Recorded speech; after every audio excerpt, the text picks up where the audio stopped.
5 поколений за 10 лет звучит как шутка, но нет, это реальность китайского автопрома. Пока многие мировые бренды только готовят очередной рестайлинг, в Китае уже показывают абсолютно новое поколение модели.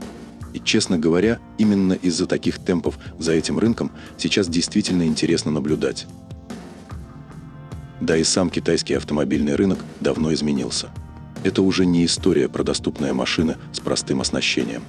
Сегодня именно здесь появляются новые технологии, современные платформы и смелые инженерные решения, которые все чаще становятся ориентиром даже для именитых производителей. И новый GS4 как раз из этой категории. Самое интересное начинается с того, что кроссовер фактически переехал на совершенно новую основу. В качестве базы использовали электрифицированную платформу ION i60, которая изначально разрабатывалась под современные гибридные и электрические силовые установки. Китайские производители давно поняли, что будущее в гибридных и электрических платформах. Именно в этом направлении сегодня движется практически весь китайский автопром. В результате меняется не только внешний вид машины, меняется ее характер. Другими становятся управляемость, работа электроники, возможности мультимедиа и общий уровень технологий. Другими словами, это уже не очередное обновление знакомой модели, а фактически новый автомобиль, который просто сохранил прежнее название. Именно поэтому к новому GS4 стоит присмотреться особенно внимательно. Эта модель всегда играла важную роль в линейке GAC, а теперь, судя по всему, готова сделать серьезный шаг вперед и побороться за место среди самых интересных кроссоверов своего класса.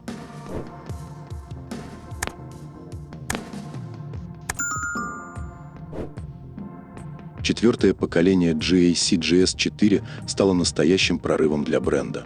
Только представьте, продажи доходили до 30 тысяч автомобилей в месяц, а всего за 41 месяц присутствия на рынке было реализовано почти 1 миллион экземпляров. Для компании это был не просто успех, это был показатель того, что модель действительно попала в точку, но рынок не стоит на месте. Со временем продажи начали снижаться, а сегмент компактных кроссоверов сегодня – это настоящая битва, где почти каждую неделю появляется новый сильный конкурент. Поэтому на пятое поколение у производителя большие надежды. Задача простая – вернуть GS4 утраченные позиции и снова закрепиться среди лидеров класса. Хотя с самим словом «поколение» здесь есть небольшой нюанс. Потому что, если разобраться, настоящих смен поколений у GS4 было не так уж много. По сути, все началось с первой модели 2015 года, а затем был серьезно обновленный вариант 2019. А дальше начинается, скажем так, фирменная китайская система подсчета. То, что в Китае назвали третьим поколением GS4, на самом деле было переименованным Трампчи GS5, который в 2021 году просто превратился в GS4+. Затем появился переработанный Трампчи M-ку, которому дали имя GS4 Max и записали уже в четвертое поколение. Первое, что бросается в глаза, это то, насколько сильно изменился дизайн. Это уже совсем не тот автомобиль, который мы привыкли видеть раньше. Производитель фактически начал с чистого листа, и внешность теперь выглядит намного современнее. Спереди появились новые матричные светодиодные фары, которые соединяет стильная световая полоса. Причем логотип бренда теперь переехал, его разместили прямо на переднем крае капота. Казалось бы, мелочь, но именно такие детали сразу меняют восприятие автомобиля. А вот главное отличие от электрифицированного донора i60 – это передняя часть. Здесь сохранили полноценную радиаторную решетку на привычном месте, потому что бензиновому двигателю все-таки нужно чем-то дышать. У i60, наоборот, передняя часть полностью закрытая, классическое решение для электромобилей. Сбоку автомобиль тоже выглядит интереснее. Здесь полускрытые дверные ручки, двухцветные 18-дюймовые колесные диски и крыша с эффектом парящей конструкции. Сзади тоже полный порядок. Новые фонари растянулись практически на всю ширину кузова, а логотип, судя по всему, может получить подсветку. В итоге дизайн стал более спокойным, более европейским и менее перегруженным деталями. По размерам автомобиль получился следующим. Длина 4680 мм, ширина 1860, высота 1675, колесная база 2770 мм. Интересный момент.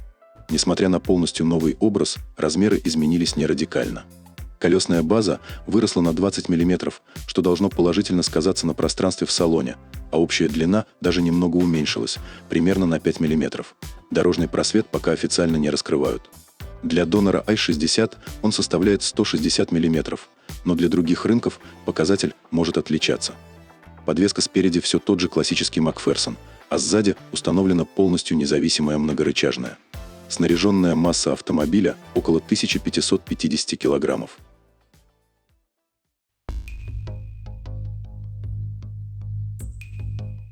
Салон нового GS4 – это уже совсем другая история.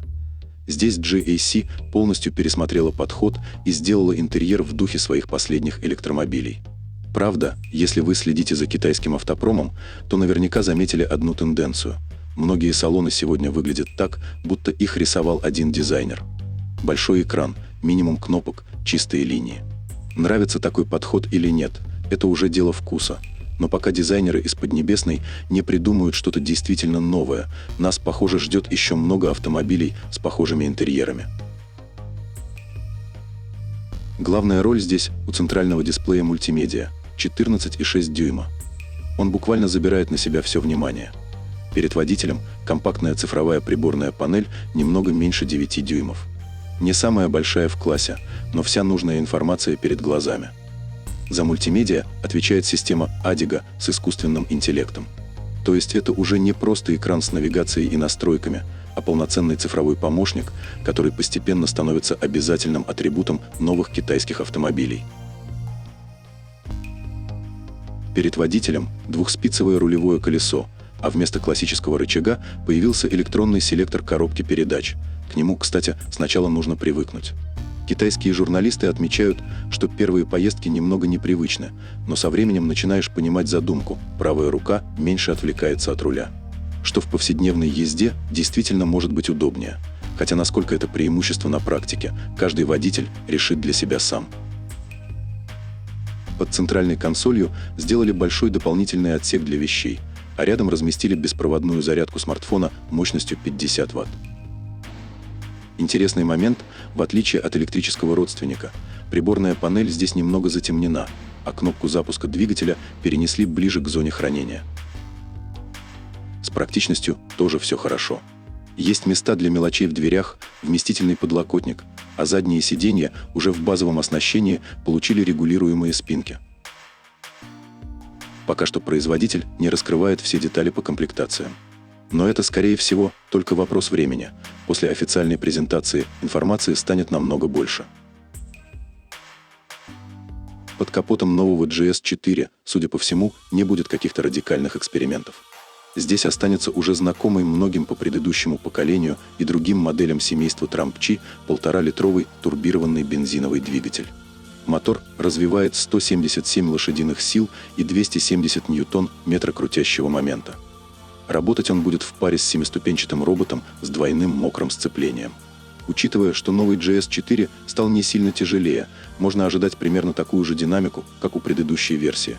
Разгон до 100 км в час около 9 секунд, максимальная скорость примерно 185 км в час. По среднему расходу топлива тоже ожидается знакомая картина – около 7 литров на 100 км. При 55-литровом баке запас хода получается вполне нормальным для городского кроссовера. На китайском рынке GS4, скорее всего, останется только с передним приводом. Но вот для экспортных рынков ситуация может быть интереснее. Потому что предыдущее поколение еще предлагалось с более мощным вариантом – 2-литровым турбомотором на 248 лошадиных сил. Причем этот двигатель работал уже с классическим восьмиступенчатым автоматом Aisin и мог сочетаться как с передним, так и с полным приводом. Так что вполне возможно, что именно этот силовой агрегат мы еще увидим на новом поколении GS4 за пределами Китая. По ценам пока официальной информации нет, ждем полноценную презентацию и все цифры от производителя. Но можно примерно ориентироваться на текущее поколение. Сейчас его в Китае с учетом скидок предлагают от $13 тысяч за базовую версию. Поэтому вполне возможно, что новый автомобиль сохранит примерно такой же ценовой уровень.